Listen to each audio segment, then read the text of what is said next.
This is a walkthrough for Sara, a rigged woman for Blender. She is completely rigged, including the body, face, hair, and accessories like earrings and purse.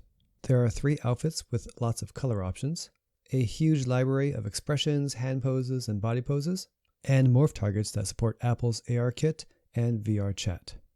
Sara was designed with a modular approach, so all the clothing and hair is compatible with other Tomcat models, which I'll explain later in this video.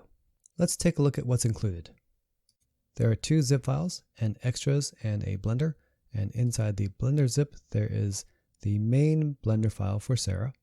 There's also a textures folder that has all the textures used in Sara, and there's a rigtools.zip plugin. This is the free version of the Autorig Pro plugin that's used for Sara's rig, so install this plugin if you want to use all of the advanced features for Sara.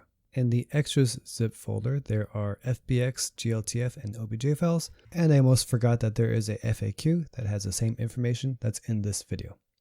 Make sure you save the textures folder in the same location as the Blender file, and when you open up the file, this is what you should see. If your character looks all magenta in color, that means Blender lost the textures. You can reattach them by going to File, External Data, Find Missing Files here, and navigate to the Textures folder and click Find Missing Files, and it'll reattach all the textures. You'll want to install the plugin for the rig, so go to Edit, Preferences, and click Add-ons here, and click Install, and navigate to the folder where you have the rigtools.zip and click Install Add-on. I already have it installed, so I'm not going to do it again. Then to make sure you have the add-on installed, click on like the hand or something, and then click on, let's see here, hit N to open the Tools panel, and then go to Tools. And you should see, if you see Snap IKFK, that means that this add-on is properly installed. Sara's hair has a rig independent of her body, and this is done so that the hair can be switched with other Tomcat characters. It does complicate how the character is posed, so let me explain how that works. To go into pose mode, you need to click the hair rig, then shift click the body rig, and then go and hit Control Tab, and now you're in pose mode. And so you can grab parts of the body and hit G to move, or parts of the hair, like this one here, and hit G to move. So that's basically how you start pose mode. There are a lot of controls for this rig, and Blender has a layer system to make it easier for you to stay organized while you're working with these characters. So let me explain the different layers for the rigs. With both the hair and the body rig active like we have here, you can access the layers for each of those rigs by clicking on it. So right now we're on the hair, and you can see these are the layers for the hair. If we click the rig for the body, you can see these are the layers for the body. You can also toggle off various parts of the rig by clicking different layers here, and you can see different ones appear on screen. And this one here is to make it all invisible except for the crown. Same thing for the body. If you click the body here, you have your main layers for the main body controls. You have the secondary controls here, and then you can make it invisible so you only have the crown. Okay, so let's go and look at the body first. So for the body, you can click on the body rig here and click on this one here, which is the main controls. So these are the main controls to move your character. You can hit any part of this rig and hit G to move it, or R to rotate it, or double R to rotate it like a trackball. And this is going to be your main controls for this character. There are secondary controls, which you can use here if you click this one. And this does things like you can bend limbs in kind of funny ways, or you can scale things. So if you think this character is a little bit too skinny, you can scale some of these bones here, and you can make her a little bit thicker. It'll break if you go too much. Or when you bend the limbs quite a bit. If you hyperextend or like that, you can use this to relieve some of that pinching. So it's a nice thing to play around with. It works the same way for the face. Main controls are here, so you can move the jaw or make her smile, move the eyes. And then the detail control here, you can do things like move parts of the eyes or maybe make the cheeks puff out. So good layers of control. The hair works basically the same way. So let's see, let's hide the body by clicking this here so we can focus on the hair. Let's click the hair. So the way the hair is organized, there's so many controls for the hair. I put them into 4 separate layers. So this first layer here is for the front hair. And the next one is for the next row of hair. And then further back, these hairs here. And then this one here is for the very back center. When you want to move the hair, you can grab this big sphere. This will move everything together. Or if you want more granular control, you can click one of these separate layers. And there's 2 ways to control the, I guess, strands of hair. There's this large circle thing with the little peak. And if you hit that and hit G, you can move an entire strand of hair. And if you want to control just part of that hair, you can click one of these circles within that strand and then hit G and you can move just part of that hair. So there's a lot of, there's general control if you want, and there's very detailed control. Let's take a look at the pose library next. So the pose library, to get to it, you can click on the body rig here. Most of the poses are for the body. So click the body rig, click off, hit N, and go to the animation tab, and you'll see all of the poses here. There's eye poses, hand poses, mouth poses, and body poses. So a whole bunch of poses. And these poses control the bones. This is separate from morph targets, which we'll talk about later. So this is a little bit complicated, but it's actually a really, really good tool. So let me try and explain it. So let's hide the hair bones since the poses affect mostly the body. So let's hide everything. Let's click the body here and click off. So in general, the way you use this is you have the body active here and then click on a pose and, the body assumes that pose. You can have a little more granular control of this. So if you wanted to close just one eye, you could select half the face. And this tells Blender when you're using any one of these poses, it'll only affect the bones you have selected. So closing the eyes, click that, and it only closes one eye. If you had nothing selected, it would close both eyes. And the reason it works with nothing selected is because if you right click on a pose and select pose bones, this pose saved only these bones here. So it only affects those bones. So if you have nothing selected, it'll just affect whatever it has chosen by default.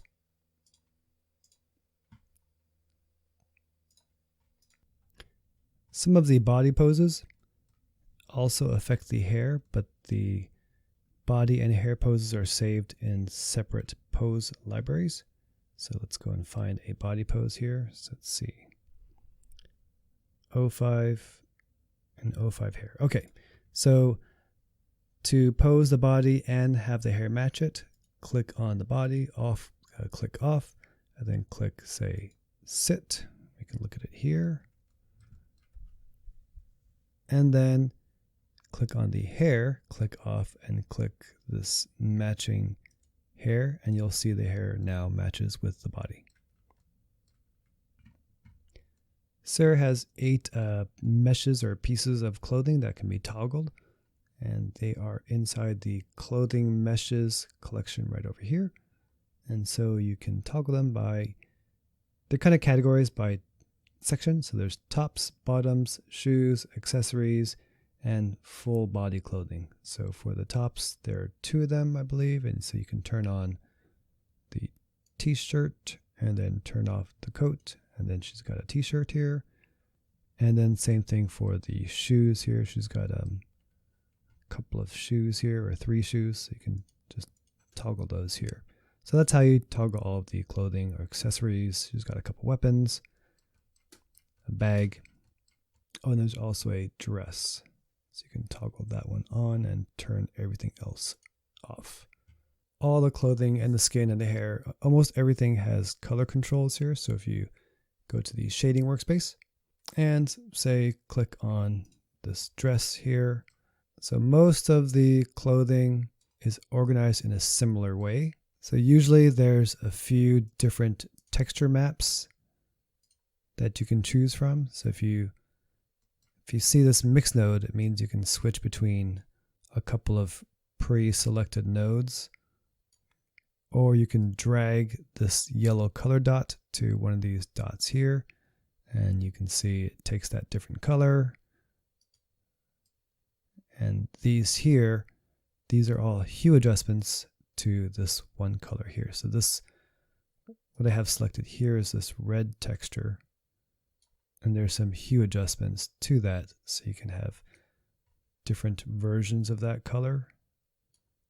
And if it's not perfect on how you like it, you can click this little caret here and adjust the hue manually yourself. And most of the clothing is done in the same way. The skin is a little bit different. You can see there's 3 sets here, and each one is a different basic skin tone. So you can drag this here and see like a darker skin tone and then a darker skin tone. And then they have 3 levels of makeup strength. So it's dark, medium, and light. This rig was made with Autorig Pro, so there are a bunch of nice advanced features. And let's see, you can get to them in the N panels here, this tools panels. Click on tools. So if you click the hand here, one that's pretty useful is snap IK FK. So in IK mode, which it's in IK by default, if you hit the hand and hit G, the whole arm just kind of moves to match the hand. If you snap this, it'll go to FK mode. And when you move the hand, it no longer moves the whole arm. You have to rotate the elbow and the shoulder to move the arm. So it's a nice different version of control. There's also a stretch length here. So if you hit G and move the arm, you can see it stretches to a normal degree. But if you adjust the strength for the stretch, you can make the arms stretch really long, or you can make it really short. So some nice control there. And there's also elbow pinning. So if you open up the expanded bones here, shift click there, you can see there will be a bone for the elbow, and I don't know where it is here, but if you click on snap pinning here, click that, and then you move the hand, you can see the elbow stays in place. So I think it's this one right here. There it goes. So this way, if she's putting her elbow on a table and moving her hand, it's a nice way to control that. Another one I use a bunch is the finger grasp. So if you adjust this number here, the whole hand moves together, so it's a little bit faster. So there's a few different features for the hand, for the foot, for the head, and the eyes. So you have to play around and take a look and see how these different things work. I'll put a link to the official Autorig Pro FAQ so you can go and read up on all the details. So Sara also has a bunch of pre-built morph targets in case you're exporting to a game engine, or if you're using Apple's ARKit or VR chat or something. So I can show you where those are. If you click on the mesh here and hit number pad period in the outliner, so you can jump to the body, so that you'll see if you collapse this collection here, there is a body for Blender. You can toggle that off. And there's body for export. So this is basically all the parts of the body like the eyelashes, eyeballs, the teeth, everything is merged into one object, which works better for exporting. And here you can see all of the morph targets. So for example, if you can grab one here, oh, let me show you where it is. So if you click the mesh, click Object Data Properties here, and then open up Shape Keys. This is the same thing as a morph target. And if you move this slider, you can see it shows you what that shape key is. So this first section here, these are all for Apple's AR kit. If you go down here to the thing starting with VRC, this is using the Oculus method of Visemes, and these work for VR chat. And then down here, these are all custom shape keys. So you have a bunch of extra expressions if you want them. And since we're looking at morph targets, let's also look at this one thing here. So if you go back to the body for Blender, turn that on. So in the event that you don't want a character with very large chest, you can make a more normal chest. So if you go into the body, object data properties, go into the shape keys, there is a smaller chest somewhere right here. So you can turn that on and the chest becomes more normal. You have to do it for the body mesh and any clothing. Just turn that on and it becomes more, more normal. So that option is there. Some of the Tomcat characters are made with a modular design. This means that the hair and clothing is cross-compatible between characters. No rigging or weight painting is required. It'll just work. So the way you check if you have the same compatible character types or the body types is you click on the character's rig and look for something that says FemA. If there's something like this and both characters have that same name, that means they're cross-compatible. So the name might be different, but as long as those two prefixes match, then you know they're compatible. So in this case, Sara and Annika have a FemA in the beginning. That means that the hair and clothing for both of those characters is compatible. This is how to import clothing from another character onto Sara. Here we have Annika. She's a modular character that also has the female A body type. And let's bring in her shirt. So grab the shirt, hit number pad period on the outliner to find the shirt here, and then click the wrench and click the X so you disconnect the mesh from the rig, and then hit Control C. Back in the Sara file, let's collapse this here and go to Scene Collection, right click, New Collection, and then click this collection, go to the 3D viewport and hit Control V to paste it in. So now we've brought in that shirt. So click that shirt, click the wrench here, let's bring this up, and then click under the rig here, you'll see it's red because it's not connected. Click the eyedropper and click Sara's rig, and it is now connected. So if we hide the jacket here, you'll see she's got the shirt, and you can click pose mode and hit G, and you can see now the shirt is following the rig. So that's how you bring in a shirt. But I want to show you a problem that happens sometimes. So let's go and simulate that problem. Sometimes you might get this error that happens when you paste in clothes. So let's show you what that is and how to fix it. So I've made the collection like we just talked about. I have the shirt copied using Control C. And so I'm going to click the collection here, hit Control V, and sometimes you'll get this mess, which is, you don't want that. So what you can do is you can either zoom in really close, hold Control and left drag over the shirt and unselect it. Or you can go to the outliner and look for the little wrench here and hold Control and left drag over it. And so that way it's not selected, so the shirt stays there. And then you can, in the 3D viewport, hit delete. and it should delete all those extra parts. So now you have the shirt. And then you just go and click the eyedropper, click the rig, and it is attached just like we looked at in the last example. Let's also walk through how to import new hair. So let's hide the hair that Sara currently has. So let's grab that and hit number pad period. And let's look for the collection that has the hair and hide that. Back to our Autorig file, what we want to do is select the hair mesh and the rig. The problem with this file is that the hair mesh has several meshes. I didn't join them. So let's make it easy for us to select the hair meshes. So let's click on long hair here, right click and select objects. And then let's hit slash to isolate. So now only the hair and the hair rig is visible. Of course, the light's turned off, so now we can't see it. So let's click this here so we can see.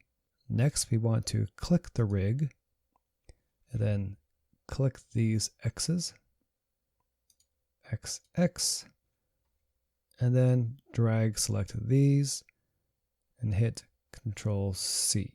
Back in our Sara file, let's go to Scene Collection, right click, New Collection. So we'll put the hair in there, click that, go to the 3D viewport and hit Control V.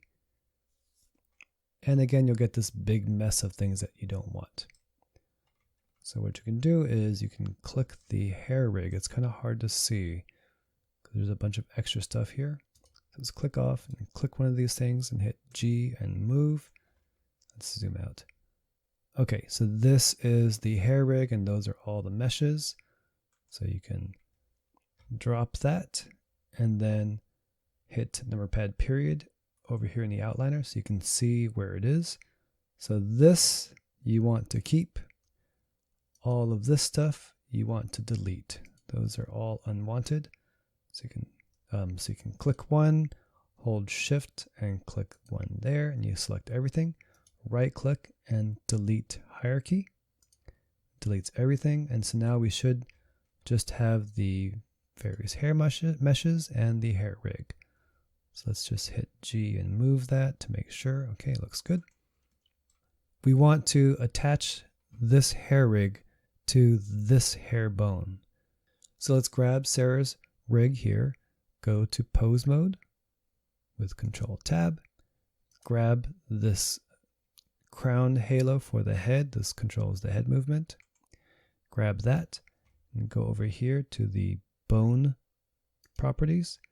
And for the name, select that, hit Control C. Okay, now let's leave pose mode. Again, grab our new hair rig. Go to the Object Constraint tab. And then under this child of modifier, that's red because it's not hooked up, click the eyedropper, click Sara's rig, like that.